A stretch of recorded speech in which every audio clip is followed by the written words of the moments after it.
You think you know the power of the Greek gods? You've heard of Zeus's thunder and Ares's fury. But what if I told you the most dangerous deity on Olympus doesn't even carry a weapon? From the silent force that holds the universe together, to the king who can drag the entire earth with a single golden chain. Today, we reveal the true hierarchy of the gods. Prepare to witness the absolute peak of divine power. We start our countdown at number 10. Hestia, the living flame. Do you think power is only destruction? The 10th spot goes to the goddess who, if she were to extinguish her flame for even a single second, would cause the entire Olympus to collapse. Hestia. To understand Hestia's power, we must forget the modern image of home and reclaim the ancient concept of the center of the universe. Hestia is the firstborn of Cronus and Rhea. She was the first to be devoured by her father and the last to be released, placing her in a unique mystical position as the first and the last. While her brothers Zeus, Poseidon, and Hades divided the sky, the sea, and the underworld through lotteries and bloody battles, Hestia kept the most strategic throne, the center of the city and the center of Olympus.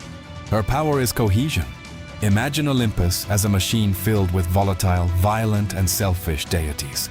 Hestia is the gravitational force that prevents that system from exploding. She controls the sacred fire, which in Greek mythology is not just a source of heat, but the indispensable channel of communication between the mortal and the divine. Without Hestia, human sacrifices would not reach the gods.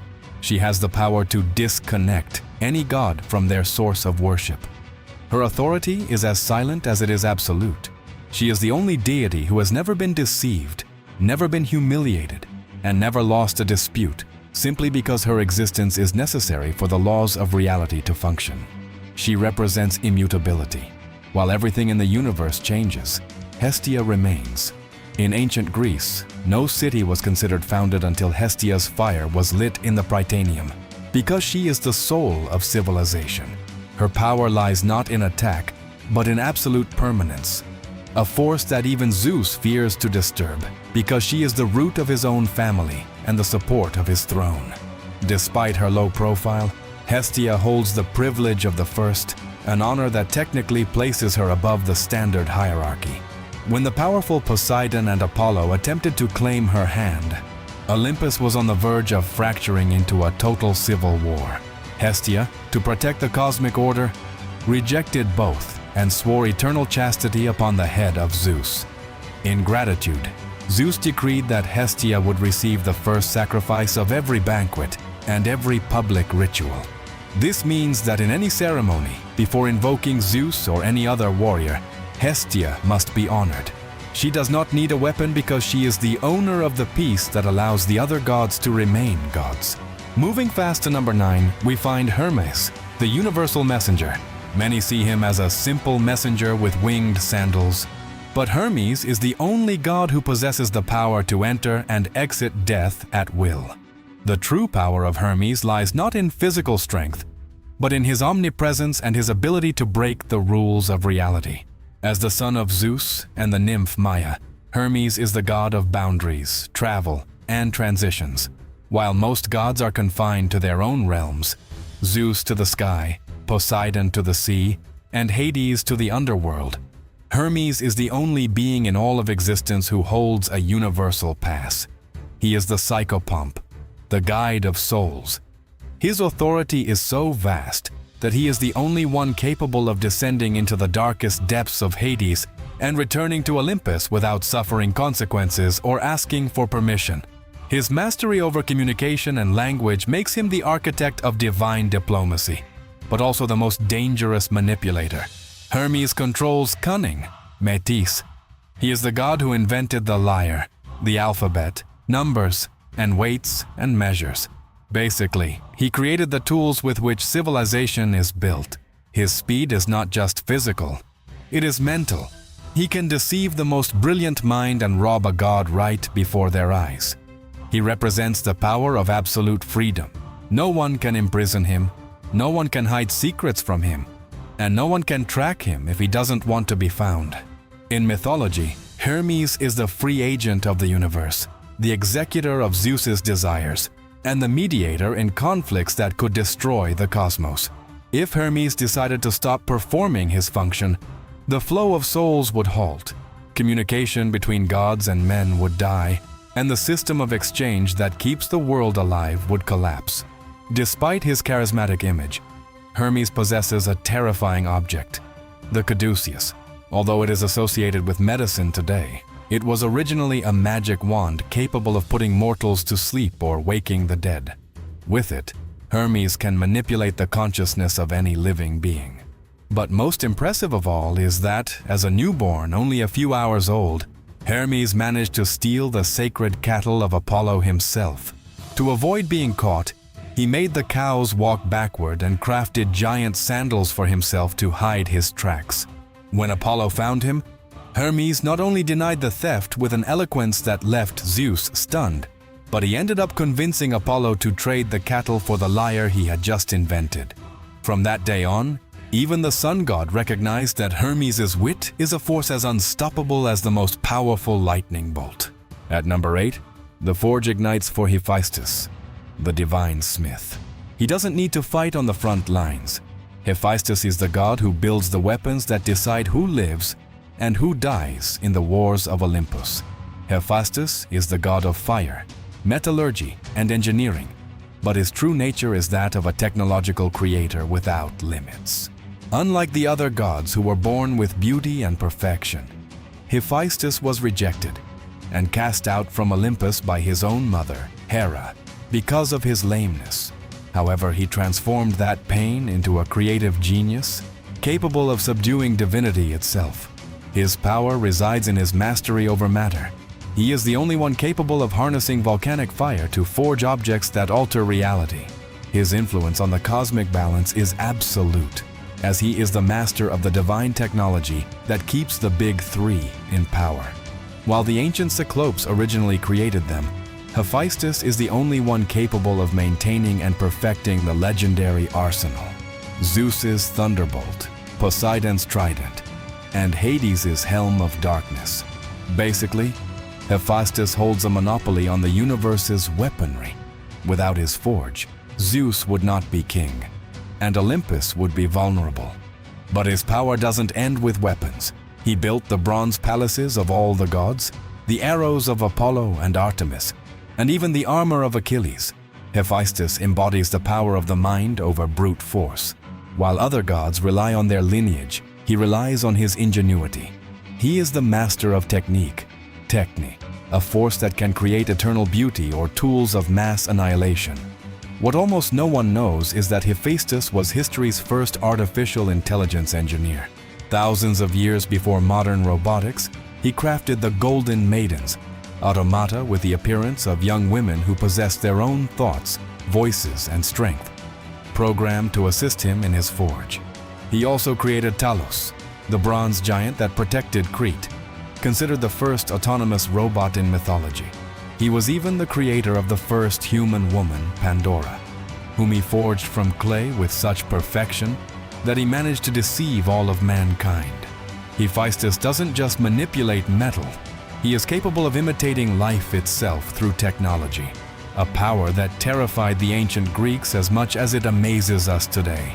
Be careful at number 7, where Apollo, the radiant archer, takes aim. The god of light has the power to bring total darkness. Apollo doesn't need to get close to destroy you. His punishment travels at the speed of a sunbeam. Apollo is arguably the most complex and feared god in the Greek pantheon. Although he is associated with music, beauty, and prophecy, his true facet of power is that of the divine archer. He represents death from afar. His golden arrows, forged by Hephaestus, are infallible. They never miss their mark and carry incurable plagues that can annihilate entire armies without the soldiers ever seeing their enemy. While other gods need to descend to the battlefield and stain themselves with blood, Apollo simply draws his bow from the heights and decides who lives and who dies, with the coldness of a solar ray. His power is the personification of purification and corruption. As the god of light, he has control over health, But that same knowledge allows him to create the most atrocious diseases. He is the death that arrives with the light of day, an invisible force that strikes when you least expect it. The Greeks called him Apollyon, which means the destroyer, a constant reminder that his radiance could blind and kill as easily as it illuminated the arts. Furthermore, his mastery over the Oracle of Delphi granted him unparalleled political and spiritual power. He knew the fate of all mortals and kings, manipulating the future of entire nations with his cryptic prophecies. He is the perfect balance between the most beautiful creation and the most absolute destruction. The true magnitude of his terror was seen at the beginning of the Trojan War. When King Agamemnon insulted one of his priests, Apollo descended from Olympus wrapped in a black cloud. He used neither sword nor shield. He simply began firing his infected arrows at the Greek camp. For 9 days and 9 nights, the most powerful army in the world was humbled and decimated by a devastating plague that no one could stop. Funeral pyres burned relentlessly, and Greece's greatest heroes fell to their knees, begging for mercy from an enemy they couldn't even see. This event proved that Apollo, acting on his own, was capable of halting the most famous war in history with a single move of his hand, reminding men that his light is as vital as it is lethal. The battlefield screams at number 6 for Ares, the fury of war. Forget glory and honor. Ares is the personification of uncontrolled destruction. Where he treads, only blood, ashes, and the echo of war cries remain. Ares represents the darkest and most primitive facet of human conflict, blind fury and bloodlust. While other gods represent justice or strategy, Ares is the pure chaos of the battlefield. His power lies not in wisdom, but in an unattainable physical potency and a thirst for butchery that feeds on fear and suffering. He is brute force, elevated to a divine level, an entity so volatile that his mere presence in combat alters the psyche of soldiers, turning civilized men into death-hungry beasts. His mastery over panic and slaughter is absolute. Ares does not seek a political purpose in war. He seeks war for war's sake. He moves among corpses mounted on his chariot, accompanied by his sons Phobos, fear, and Deimos, terror, spreading an aura of panic that can cause entire armies to tear each other apart in a frenzy of madness.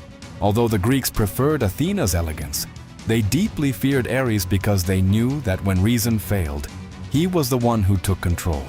He is the god of force that stops at nothing, a destructive energy that cannot be reasoned with or appeased. He represents that moment when order shatters and humanity returns to its most savage and violent state. His armor shines with a sinister glow and his shield is impenetrable, symbolizing that Ares is, in essence, the storm of steel that no mortal can survive if they become his target.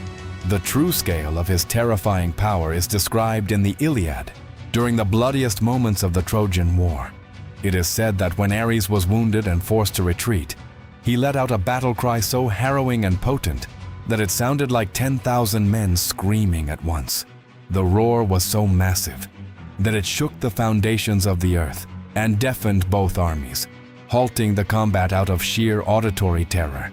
This cry was not just pain, it was the sonic manifestation of his essence, a force so vast that the human ear can barely process it.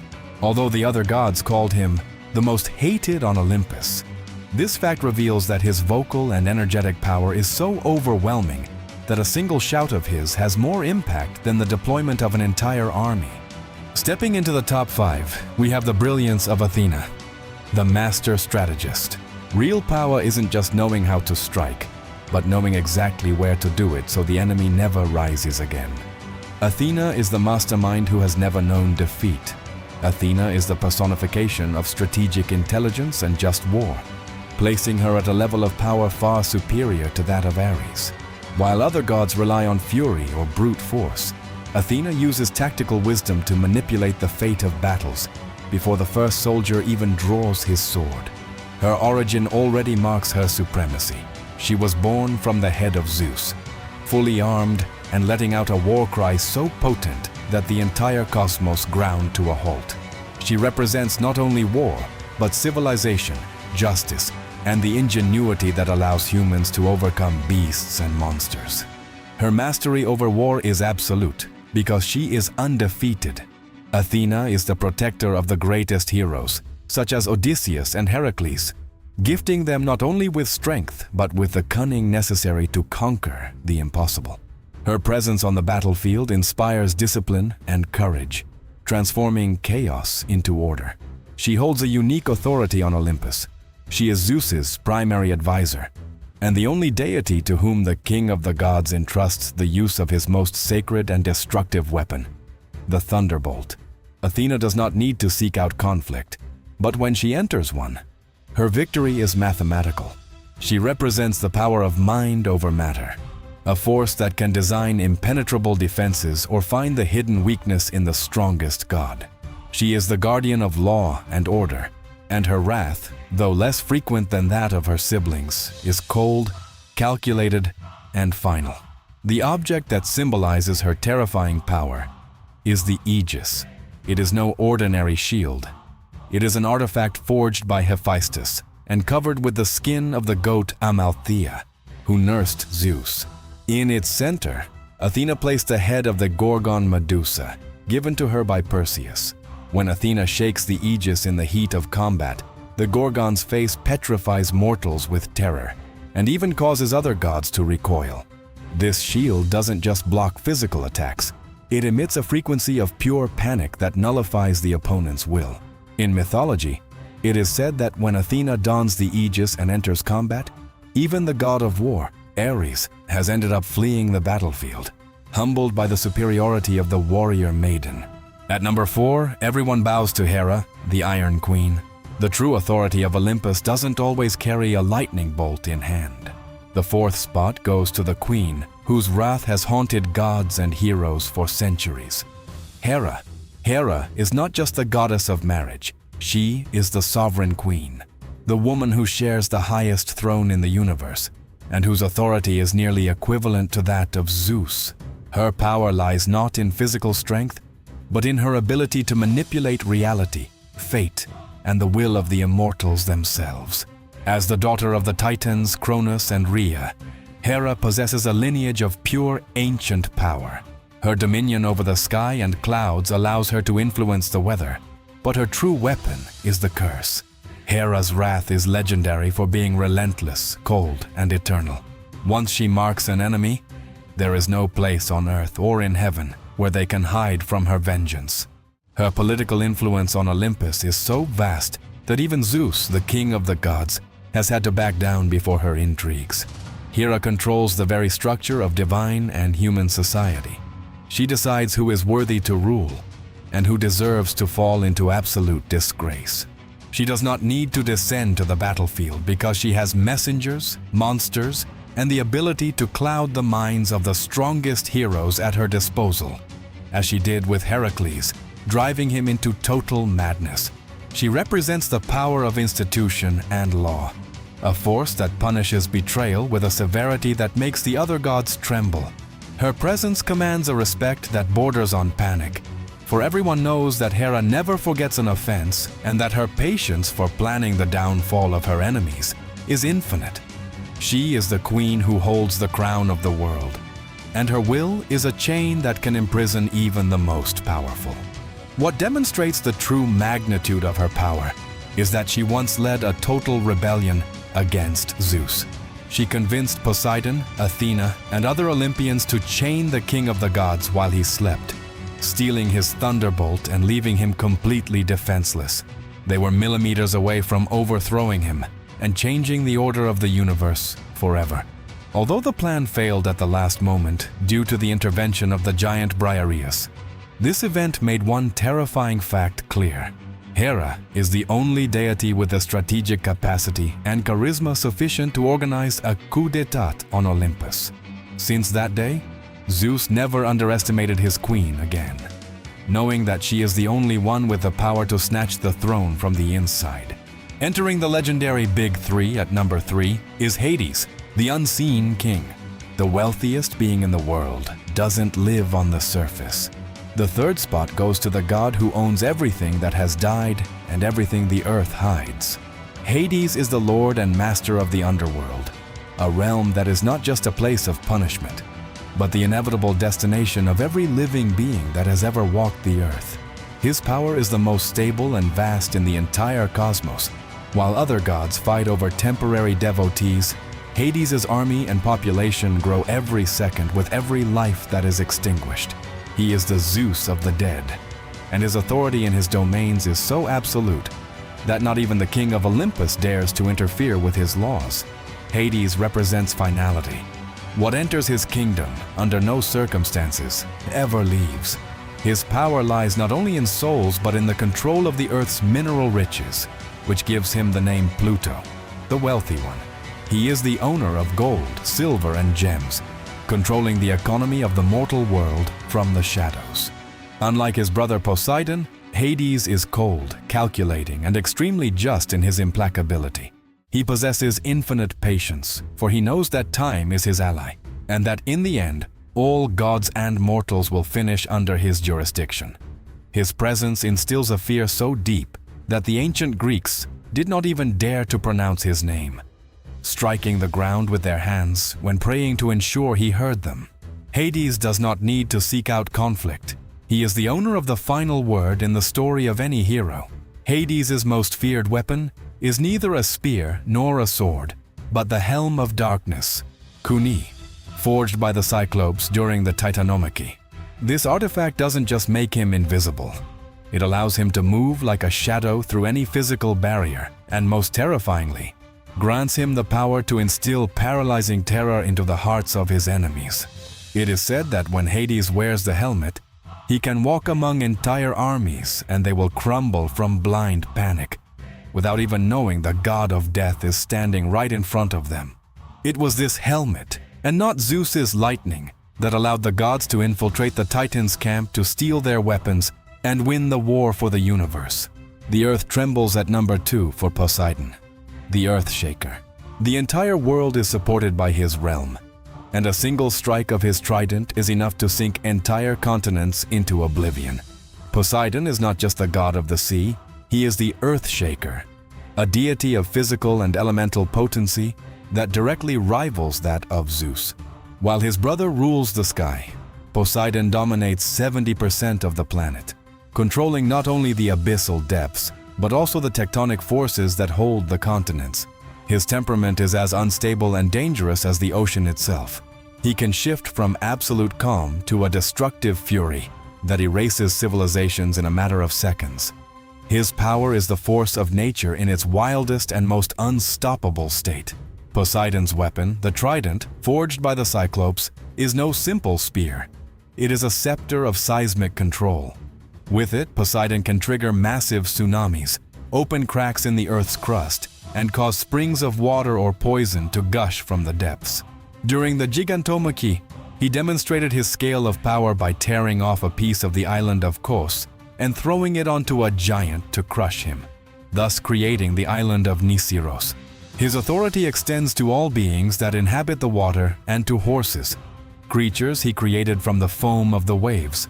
Poseidon represents the fear of the unknown and the inevitable, the terror of knowing that no matter how high a mountain or how strong a wall, he has the power to bring it down from below.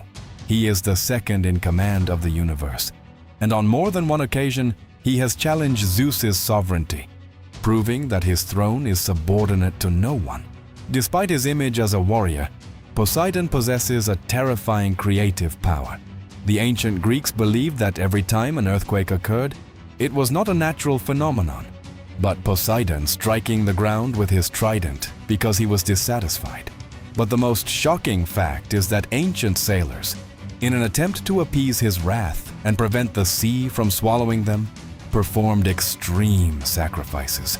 They would throw live horses and entire chariots into the depths of the ocean. They believed Poseidon needed mounts for his abyssal army, and that, if they weren't provided, he would simply emerge to collect the tribute by destroying their port cities. This level of human and animal sacrifice reflects a respect based on pure panic toward a god who knows no mercy when he feels insulted. And finally, at the absolute peak of Olympus, number 1, Zeus, the Almighty King. His weapon is the lightning bolt, and his will is the universal law. The number 1 spot could belong to no other. Zeus, the king of the gods, before whom the entire universe kneels. Zeus is not just the ruler of Olympus, he is the enforcer of cosmic order and the most destructive force in existence. His physical and mystical power is so immense that it surpasses that of all the other Olympian gods combined. After leading the rebellion against the Titans and overthrowing his own father, Cronus, Zeus established himself as the architect of current reality. He controls the weather, storms, and the heavens, but his true authority lies in his role as the supreme judge. No one, whether mortal or immortal, is above his judgment. If Zeus decides a civilization must vanish or a god must be punished, his sentence is immediate and final. His primary weapon, the thunderbolt, is considered the most powerful object ever forged. A single blast carries enough energy to shake the foundations of the universe and disintegrate immortal beings. Zeus represents the power of sovereignty, a combination of unstoppable brute force and a political wisdom that allows him to maintain balance among deities as dangerous as Poseidon or Hades. He is not just a god of war or the sea, he is the god of justice and destiny. It is said that at his throne, he holds 2 jars, one filled with blessings and the other with evils, and he decides how to distribute them over humanity. His mere presence emanates an aura of authority that silences disputes on Olympus. When Zeus speaks, thunder echoes in every corner of creation as a reminder that his throne is unreachable. To understand the true magnitude of his strength, there is a description in the Iliad known as the test of the golden chain. Zeus, fed up with the conspiracies of the other gods, issued a challenge. He told them that if they hung a golden chain from the sky and all the gods and goddesses pulled it with all their might to try and drag him down from his throne, they wouldn't be able to move him an inch. However, if he decided to pull the chain upward, he would drag all of them along with the earth and the sea, hanging them from the peak of Olympus. This fact confirms that the power gap between Zeus and the rest of the pantheon is not just about rank, but about a physical scale so overwhelming that it makes him practically invulnerable to the rest of creation. If you enjoyed this journey through the power of Olympus, leave a comment below and let me know. Which of these gods do you think is the most powerful? Make sure to hit the like button to support the project. Thank you for watching, and we'll see you in the next myth.